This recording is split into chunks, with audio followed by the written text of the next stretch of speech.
City news కి స్వాగతం. మూడు స్తంభాల సెంటర్ సమీపంలో కుమ్మరి చెరువులో ఆక్రమణలను అధికారులు హైడ్రా తరహాలో కూల్చివేశారు. మూడు స్తంభాల సెంటర్ సమీపంలో జాతీయ రహదారి వెంబడి మడుగు పోరంబోకు భూమిలో గత ప్రభుత్వం అక్రమంగా నిర్మించిన దాదాపు 200 గృహాలను నగరపాలక సంస్థ అధికారులు కూల్చివేశారు. భారీ పోలీసు బందోబస్తు మధ్య కూల్చివేత పనులు కమిషనర్ బాపిరాజు పర్యవేక్షించారు. 10 రోజుల క్రితం ఈ గృహాలలో నివసిస్తున్న ప్రజలకు నగరపాలక సంస్థ అధికారులు నోటీసులు అందించారు. గృహాలలో ఉన్న సామాగ్రిని ముందస్తుగా తీసుకువెళ్లాలని సదరు నోటీసులలో ప్రజలకు సూచించారు. తొలుత ఆయన గృహాలకు కరెంటు కనెక్షన్ను తొలగించి కూల్చివేత పనులు అధికారులు ప్రారంభించారు. 1/2 డజనుకు పైగా జేసీబీలు, ట్రాక్టర్లను ఈ ఆక్రమణ తొలగింపునకు వినియోగించారు. మచిలీపట్నం విజయవాడ జాతీయ రహదారి ప్రక్కన ఉన్న కుమ్మరి చెరువు పరిసర ప్రాంతాలలో ఈ సందర్భంగా భారీగా పోలీసులు మోహరించారు.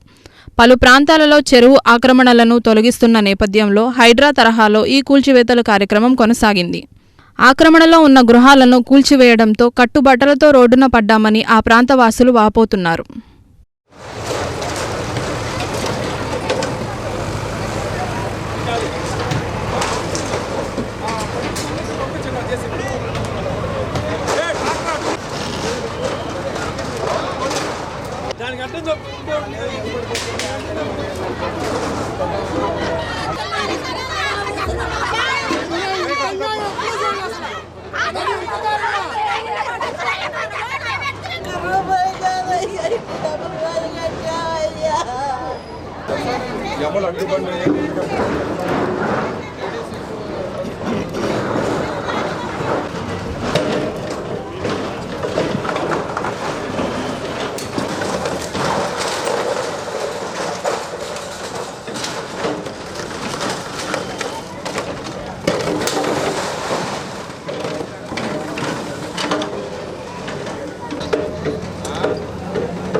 అక్రమంగా కట్టుకున్న స్థలం ఇక్కడ కొల్లి రౌండర్కి ఇదే కాపాడింది. ఇంకేమి కనపడలేదా?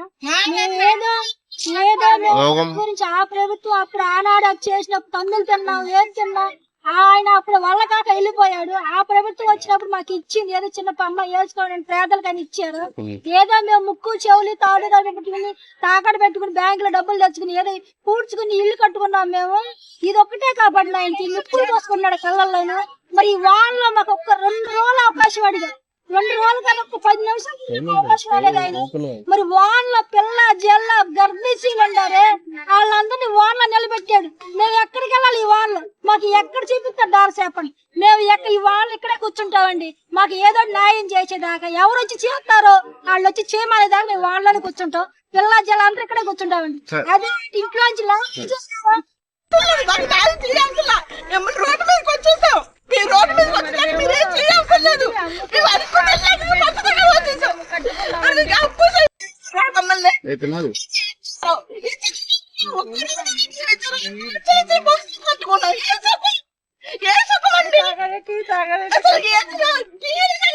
చేసుకొని ఏదో నమ్ముకొని మా ఆయన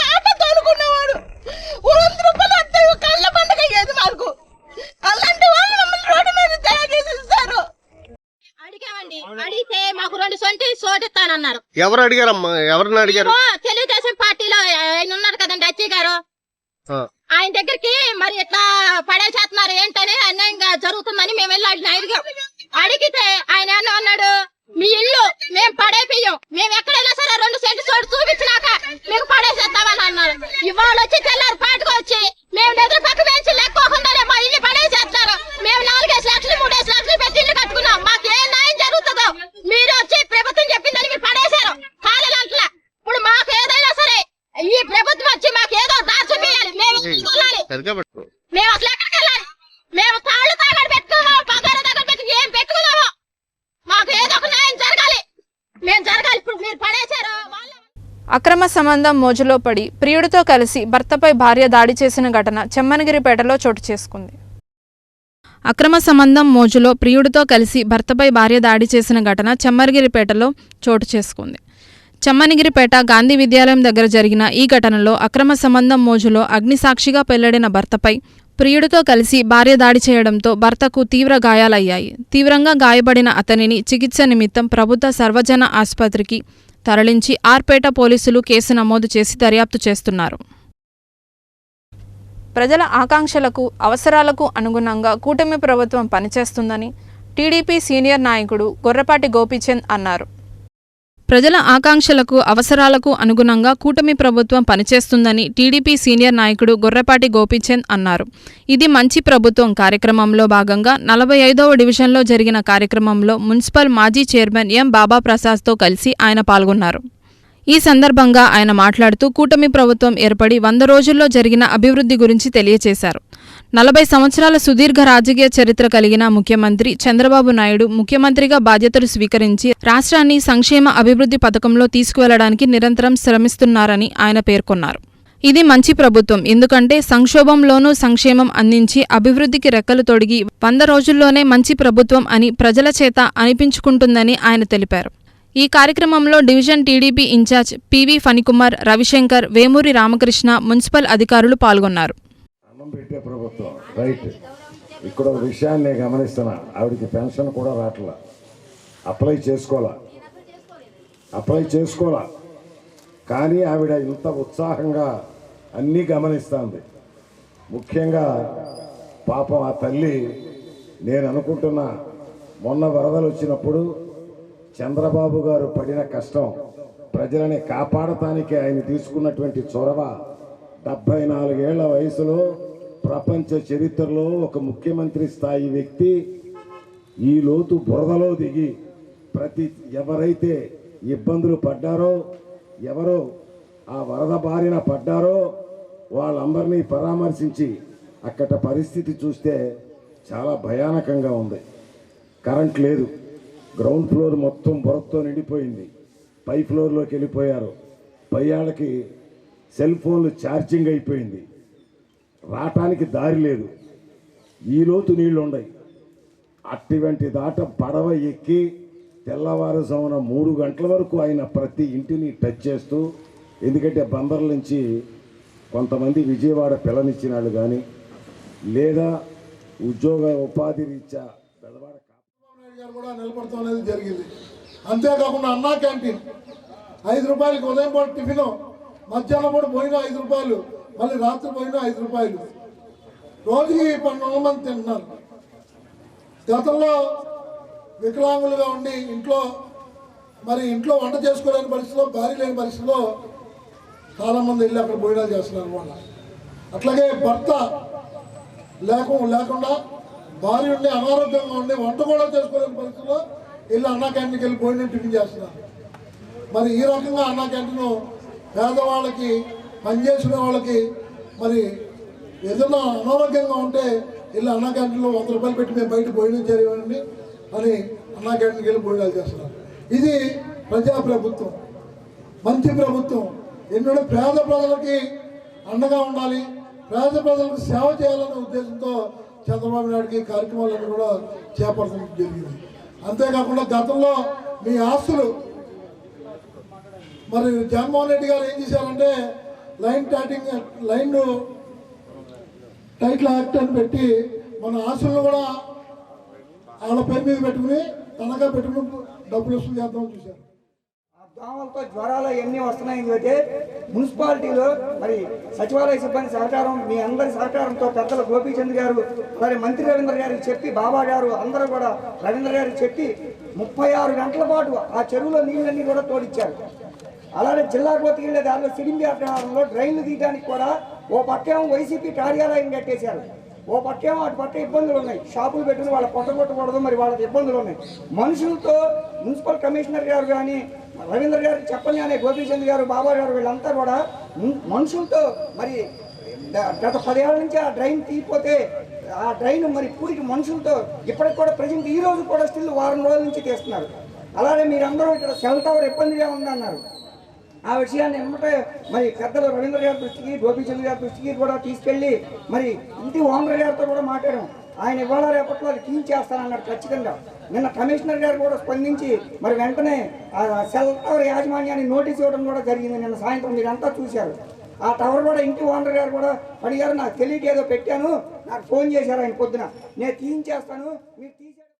మోపిదేవి మండలంలో కొక్కిలిగడ్డలో ఇది మంచి ప్రభుత్వం కార్యక్రమం చురుకుగా కొనసాగింది. మోపిదేవి మండలంలో కొక్కిలిగడ్డలో ఇది మంచి ప్రభుత్వం కార్యక్రమం చురుకుగా సాగుతోంది. కూటమి ప్రభుత్వం తమ 100 రోజుల పాలనపై గ్రామ సభలు నిర్వహించడంతో పాటు గ్రామ సచివాలయ ఉద్యోగులు, కూటమి నాయకులు ఇంటింటికి తిరుగుతూ 100 రోజుల పాలనలో అమలు చేసిన సంక్షేమ అభివృద్ధి పనులను ప్రజలకు వివరిస్తున్నారు. దీనిలో భాగంగా కొక్కిలిగడ్డలో గ్రామ సచివాలయ ఉద్యోగులతో కలిసి సర్పంచ్ దిండ్ల జానకి రాంబాబు ప్రతి గృహానికి తిరుగుతూ ప్రభుత్వ ఉద్దేశాలను వివరిస్తున్నారు. ఇది మంచి ప్రభుత్వం స్టిక్కర్లను గృహాల ఎదుట అంటించడంతో పాటు కరపత్రాలను ప్రజలకు పంపిణీ చేస్తున్నారు. ఈ కార్యక్రమంలో ఉప సర్పంచ్ ఉమ్మనేని బాబురావు, జనసేన పార్టీ నాయకులు దేవినేని వాసు, గ్రామ సచివాలయ ఉద్యోగులు తదితరులు పాల్గొన్నారు. వైసీపీ ప్రభుత్వం నిర్ణయాల వల్ల తిరుపతిలో మహాపాపం జరిగిందని జనసేన నాయకులు ఆరోపించారు. వైకాపా ప్రభుత్వం నిర్ణయాల కారణంగా తిరుపతిలో మహాపాపం జరిగిందని జనసేన నియోజకవర్గ ఇన్ఛార్జ్ బండి రామకృష్ణ అన్నారు. స్వామివారిని క్షమించమని కోరుతూ ఉప ముఖ్యమంత్రి కొణిదెల పవన్ కళ్యాణ్ చేపట్టిన ప్రాయశ్చిత్త దీక్షకు మద్దతుగా జనసేన కార్పొరేటర్ పినిశెట్టి ఛాయాదేవి పర్యవేక్షణలో బచ్చుపేట వెంకటేశ్వర స్వామి ఆలయంలో పూజలు నిర్వహించారు. పలువురు నాయకులు పాల్గొని 108 కొబ్బరికాయలు కొట్టారు. జనసేన నగర అధ్యక్షుడు గడ్డం రాజు, నాయకులు సాయన శివ తదితరులు పాల్గొన్నారు. తిరుపతి దేవస్థానం గురించి ఒక 4-5 రోజుల మట్టి ప్రతిసాట ఎంతో దేశవ్యాప్తంగా అలజడి జరుగుతున్నట్టు పరిస్థితి. నిజంగా మనుషులు తప్పు చేస్తారని తెలుసు, కానీ ఇంత ఘోరంగా తప్పులు చేస్తారని నేను ఎప్పుడు చూడలే. ఇవాళ నువ్వుల నూనె 350 ఉంది, నెయ్యి ఇప్పుడు దానికి డబల్ ఉంటుంది. 600 లోపు ఉందంటే అది నెయ్యి కాదు, అది కల్తీనే. దాంట్లో ఏం కలిసిందో, ఎలా కలిసిందో కూడా మరి సంబంధించినటువంటి అధికారులు టెస్టింగ్ చేసి, అలా ఎంతటి వాళ్ళైనా సరే వాళ్ళని ఎప్పుడు కూడా కల్తీ కలిపే వాళ్ళని ఎప్పుడు కూడా వదలకూడదు. ఎందుకంటే ఒకరిని వదిలేస్తే వాళ్ళ వెనకాల ఇంకోటి తయారవుతాడు. ఈ దుర్మార్గానికి పాల్పడిన ప్రతి ఒక్కరు కూడా ఎంతటి వాళ్ళైనా సరే వాళ్ళందరినీ కూడా శిక్షించాలి. ఇంకొకసారి జరగకుండా అక్కడ మంచి టెస్టులు ఎలా జరగాలి అనే దాని మీద ముందు లోనకు వచ్చేటప్పుడు టెస్టులు జరగాలి తప్ప కొనేటప్పుడు కాదు. ఎందుకంటే చాలా ఇవాళ ఎలా అయిపోయారంటే దేవుడికి కాదు, తల్లిదండ్రులకు కాదు, ఎక్కడైనా మోసం చేయడానికి అలవాటు పడిపోయారు. ఇలాంటి పరిస్థితులను మరి ఇవాళ మా పవన్ కళ్యాణ్ గారు తట్టుకోలేక మళ్ళీ 11 రోజులు దీక్ష చేస్తున్నారు. దాంట్లో భాగంగా మచిలీపట్నంలో ఉన్న కూటమి భాగంగా మా డిప్యూటీ సీఎం పవన్ కళ్యాణ్ గారు చేపట్టిన కార్యక్రమంలో మన మచిలీపట్నం మా బచ్చుపేట వెంకటేశ్వర స్వామి గుడిలో మేము ప్రాయశ్చిత్త దీక్ష అనే కార్యక్రమాన్ని మొదలుపెట్టి మొదటో రోజు దానిలో భాగంగా 108 కొబ్బరికాయలను కొట్టి చేసిన తప్పులు, గత ప్రభుత్వం చేసిన తప్పుల్ని దానిలో భాగంగా మేము కూడా దాన్ని ఖండిస్తూ 108 కొబ్బరికాయలను కొట్టి కార్యక్రమాన్ని ఏర్పాటు చేయడం జరిగింది. కాకపోతే ఇప్పుడు జరిగిన ఈ ఘోరమైన అపరాధాన్ని దీన్ని దాన్ని ఈజీగా తీసుకోకుండా ఇప్పుడుంటే ప్రభుత్వం కానీ, సెంట్రల్ ఆఫీసులు కానీ సిట్ అనే ప్రోగ్రామ్ చేసి దానిలో భాగంగా ఈ తప్పులు చేసిన ప్రతి ఒక్కరిని కూడా ఖచ్చితంగా చిన్న పెద్ద అనేది తారతమ్యం లేకుండా ప్రతి ఒక్కరిని శిక్షించాలని చెప్పి మన కలియుగ దైవం వెంకటేశ్వర స్వామిని కూడా లెక్క చేయకుండా, అంటే మనుషుల్ని అయితే లెక్క చేసే పరిస్థితి లేదు ఇప్పుడు గత ప్రభుత్వ పాలకులు మనుషుల్నే కాకుండా.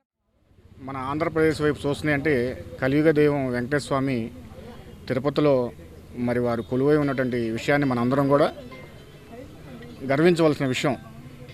అటువంటి దేవస్థానంలో లడ్డూ ప్రసాదంలో కల్తీ జరిగిందని చెప్పి 4 రోజుల నుంచి జరుగుతున్నటువంటి మరి ప్రసార మాధ్యమాలు కానివ్వండి, అలాగే కొన్ని ల్యాబొరేటరీస్ టెస్ట్ చేసి మరి నివేదికలు కూడా ఇవ్వడం జరిగింది. ఖచ్చితంగా దీని వెనకాల దోషులు ఎంతటి వారినైనా వారిని శిక్షించాల్సిన అవసరం ఉంది. ఎందుకంటే స్వామివారికి ఏమి లోటని కోట్లాది లక్షల కోట్ల రూపాయలు స్వామివారికి నిధి వస్తున్నాయి. ప్రపంచవ్యాప్తంగా భక్తులు కోట్లాది కోట్ల రూపాయలు స్వామివారికి మరి కానుకలుగా సమర్పిస్తున్నారు. అటువంటి స్వామివారి ప్రసాదంలో కూడా తమ చేయివాటం చూపించారంటే అంతకంటే దౌర్భాగ్యం కానీ దుర్మార్గం కానీ ఉండదు. ఖచ్చితంగా దోషులు ఎవరైనప్పటికీ వాళ్ళని శిక్షించే తీరాలని చెప్పి మరి ఈ రోజున ఆంధ్రప్రదేశ్ గౌరవ ముఖ్యమంత్రి వర్యులు కానివ్వండి, ఉప ముఖ్యమంత్రి వర్యులు పవన్ కళ్యాణ్ గారు కానివ్వండి, మరి దాని మీద పూర్తిగా వాళ్ళు దృష్టి సారించారు. అందులో భాగంగా మా జనసేన నుంచి రాష్ట్ర అధ్యక్షులు పవన్ కళ్యాణ్ గారి యొక్క పిలుపు మేరకు ఈరోజు వార్తలు ఇంతటితో సమాప్తం. నమస్కారం.